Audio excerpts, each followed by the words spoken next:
क्या आप प्रथम एस्ट्रोनॉमर को जानते हैं? यदि आपका उत्तर आर्यभट्ट या वराहमिहिर है तो आपको ये वीडियो अवश्य देखना चाहिए। 1500 वर्ष पूर्व जन्मे आर्यभट्ट ने 0 दिया, परंतु आर्यभट्ट से 6000 वर्ष पूर्व ही ग्रह नक्षत्रों की स्थिति का ठीक गणित लगाया जा चुका था। इतना ही नहीं, इस पर एक विस्तृत ग्रंथ भी संकलित किया गया था। कहने को तो यह ग्रंथ हमारा भूतकाल है, किंतु इसके बिना न तो हम अपना वर्तमान सोच सकते हैं और न ही भविष्य, जिसके अनुसार आज भी मनुष्य के जन्म, विवाह से लेकर मृत्यु तक की गणना की जाती है। यह ग्रंथ है रामायण और महान खगोल शास्त्री हैं महर्षि वाल्मीकि।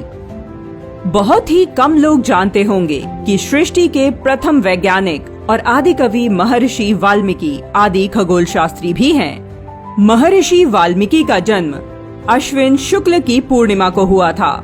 वे भगवान श्री राम के समय के प्रकांड विद्वान और संस्कृत ज्ञाता थे।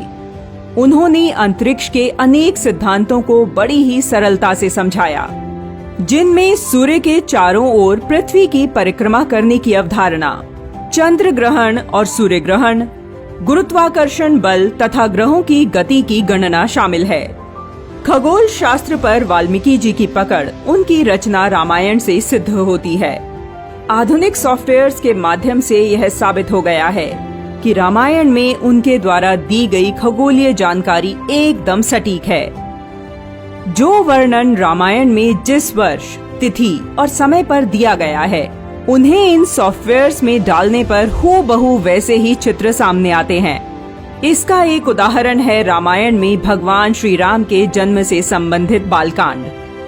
इसके 18वें सर्ग में 8वें, 9वें और 10वें श्लोक में महर्षि वाल्मीकि जी कहते हैं कि जब कौशल्या ने श्री राम को जन्म दिया, उस समय सूर्य, शुक्र, मंगल, शनि और बृहस्पति, ये 5 ग्रह अपने अपने उच्च स्थान में विद्यमान थे तथा लग्न में चंद्रमा के साथ बृहस्पति विराजमान थे। यह वैदिक काल से भारत में ग्रहों व नक्षत्रों की स्थिति बताने का तरीका रहा है।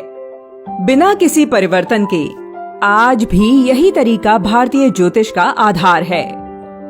भारतीय वेदों पर वैज्ञानिक शोध संस्थान की पूर्व निदेशक सरोज बाला ने 16 वर्ष के शोध के बाद एक पुस्तक रामायण की कहानी विज्ञान की जुबानी में कई दिलचस्प तथ्य उजागर किए हैं। सरोज बाला के अनुसार श्री राम जन्म का जो वर्णन रामायण में है, वही सॉफ्टवेयर में डाला जाए तो उसमें अयोध्या के अक्षांश और रेखांश 27 डिग्री उत्तर और 82 डिग्री पूर्व में 5114 वर्ष ईसा पूर्व को दोपहर 12 से 2 के बीच का समय दिखाई पड़ता है।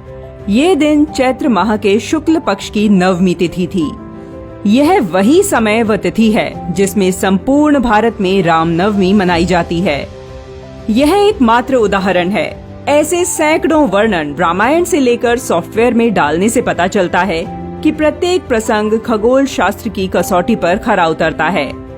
इससे यह भी स्पष्ट हो जाता है कि राम कोई मिथक नहीं और रामायण कोई कल्पना की उड़ान या माइथोलॉजी नहीं है, जिसका कि अंग्रेज और राष्ट्र विरोधियों ने सिद्ध करने का प्रयास किया है। यदि आपको भारतीय खगोल विद्या के तथ्यों को जानने में रुचि है, तो आदि खगोल शास्त्री महर्षि वाल्मीकि की लिखी रामायण को अवश्य पढ़ें।